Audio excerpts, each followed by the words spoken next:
दूसरा तवारीख बाब 29।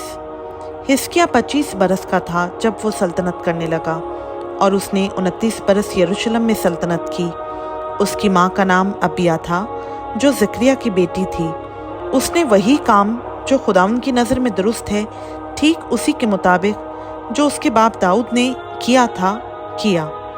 उसने अपनी सल्तनत के पहले बरस के पहले महीने में खुदावंद के घर के दरवाज़ों को खोला और उनकी मरम्मत की, और वो काहिनों और लावियों को ले आया और उनको मशरिक की तरफ मैदान में इकट्ठा किया और उनसे कहा, ए लावियों, मेरी सुनो, तुम अब अपने को पाक करो और खुदावंद अपने बाप दादा के खुदा के घर को पाक करो और इस पाक मकाम में से सारी निजासत को निकाल डालो, क्योंकि हमारे बाप दादा ने गुनाह किया और जो खुदावंद हमारे खुदा की नज़र में बुरा है वही किया, और खुदा को छोड़ दिया और खुदावंद के मस्कन से मुंह फेर लिया और अपनी पीठ उसकी तरफ कर दी और उस सारे के दरवाज़ों को भी बंद कर दिया और चिराग बुझा दिए और इसराइल के खुदा के मक़दस में ना तो बखूर जलाया और ना सौख्तनी कुर्बानियाँ चढ़ाईं।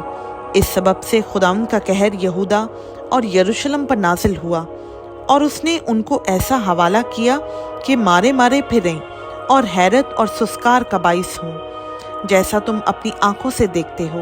देखो, इसी सबब से हमारे बाप दादा तलवार से मारे गए और हमारे बेटे बेटियां और हमारी बीवियां असीरी में हैं। अब मेरे दिल में है कि खुदावंद इसराइल के खुदा के साथ अहद बांधो, ताकि उसका कहर शदीद हम पर से टल जाए। ए मेरे फरजंदो, तुम अब गाफिल ना रहो, क्योंकि खुदावंद ने तुमको चुन लिया है कि उसके हुजूर खड़े हो और उसकी खिदमत करो और उसके खादिम बनो और बखूर जलाओ। तब ये लावी उठे, यानी बनी केहात में से महत बिन अमासी और यूएल बिन अजरिया, और बनी मेरारी में से खैस बिन अब्दी और अजरिया बिन यहल लईल, और जरसूनियों में से युआख बिन जिमा और अदन बिन युआख, बनी अलीसेफन में से सिमरी और यऊएल, और बनी आसिफ में से जकरिया और मतनिया, और बनी हेमान में से यही एल और समी, और बनी यदुतून में से समाया और उजीएल। और उन्होंने अपने भाइयों को इकट्ठा करके अपने को पाक किया और बादशाह के हुक्म के मुआफिक, जो खुदावंद के कलाम के मुताबिक था, खुदावंद के घर को पाक करने के लिए अंदर गए।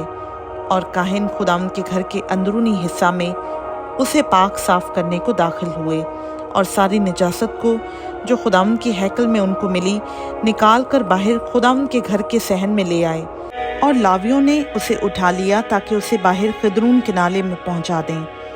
और पहले महीने की पहली तारीख को उन्होंने तकदीस का काम शुरू किया और उस महीने की 8वीं तारीख को खुदावंद के उसारे तक पहुँचे और उन्होंने 8 दिन में खुदावंद के घर को पाक किया। सो पहले महीने की 16वीं तारीख को उसे तमाम किया।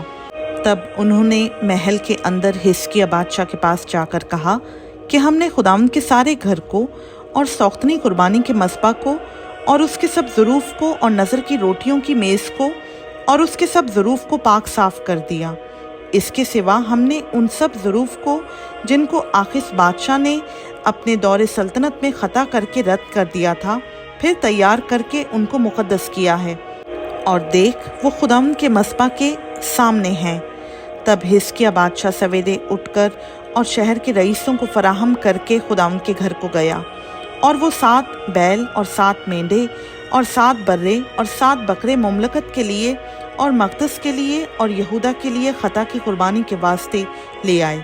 और उसने काहिनों यानी बनी हारून को हुक्म किया कि उनको खुदावंद के मस्बा पर चढ़ाएं। सो उन्होंने बैलों को ज़बा किया और काहिनों ने खून को लेकर उसे मस्बा पर छिड़का। फिर उन्होंने मेंढों को ज़बा किया और खून को मस्बा पर छिड़का, और बर्रों को भी ज़बा किया और खून मस्बा पर छिड़का। और वो ख़ता की कुर्बानी के बकरों को बादशाह और जमायत के आगे नज़दीक ले आए, और उन्होंने अपने हाथ उन पर रखे। फिर काहिनों ने उनको ज़बा किया और उनके खून को मस्बा पर छिड़क कर ख़ता की कुर्बानी की, ताकि सारे इसराइल के लिए कफ़ारा हो, क्योंकि बादशाह ने फरमाया था कि सौख्तनी कुर्बानी और ख़ता की कुर्बानी सारे इसराइल के लिए चढ़ाई जाएं। और उसने दाऊद और बादशाह के गैब बिन जाद और नातन नबी के हुक्म के मुताबिक खुदावंद के घर में लावियों को झांझ और सितार और बरबत के साथ मुकर्रर किया, क्योंकि ये नबियों की मार्फत खुदावंद का हुक्म था। और लावी दाऊद के बाजों को और काहिन नरसिंगों को लेकर खड़े हुए। और हिजकिय्याह ने मस्पा पर सौख्तनी कुर्बानी चढ़ाने का हुक्म दिया। और जब सौख्तनी कुर्बानी शुरू हुई तो खुदावंद का गीत भी नरसिंगों और शाह इस्राएल दाऊद के बाजों के साथ शुरू हुआ। और सारी जमायत ने सजदा किया और गाने वाले गाने और नरसिंगे वाले नरसिंगे फूंकने लगे, जब तक सौख्तनी कुर्बानी जल ना चुकी। ये सब होता रहा। और जब वो कुर्बानी चढ़ा चुके तो बादशाह और उसके साथ सब हाज़रीन ने झुककर सजदा किया।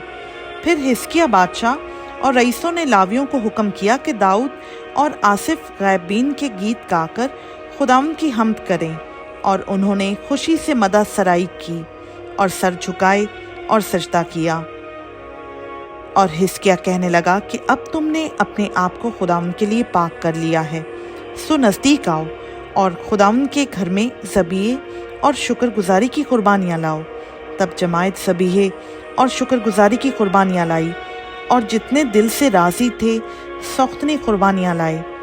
और सौख्तनी कुर्बानियों का शुमार जो जमायत लाई ये था 70 बैल और 100 मेंढे और 200 बर्रे। ये सब खुदावंद की सौख्तनी कुर्बानी के लिए थे। और मुक़द्दस किए हुए जानवर ये थे 600 बैल और 3000 भेड़ बकरियां। मगर काहिन ऐसे थोड़े थे कि वो सारी सौख्तनी कुर्बानी के जानवरों की खालें उतार ना सके। इसलिए उनके भाई लावियों ने उनकी मदद की जब तक काम तमाम ना हो गया। और काहिनों ने अपने को पाक ना कर लिया, क्योंकि लावी अपने आप को पाक करने में काहिनों से ज़्यादा रास दिल थे। और सौख्तनी कुर्बानियाँ भी कसरत से थीं, और उनके साथ सलामती की कुर्बानियों की चर्बी और सौख्तनी कुर्बानियों के तपावन थे। यूँ खुदावंद के घर की खिदमत की तरतीब दुरुस्त हुई। और हिजकिय्याह और सब लोग उस काम के सबब से जो खुदा ने लोगों के लिए तैयार किया था बाग बाग हुए, क्योंकि वो काम यकबारगी किया गया था। खुदावंद का पाक कलाम का पढ़ा, सुना, समझा और कबूल किया जाना हम सबों के लिए बाइस से बरकत हो। आमीन।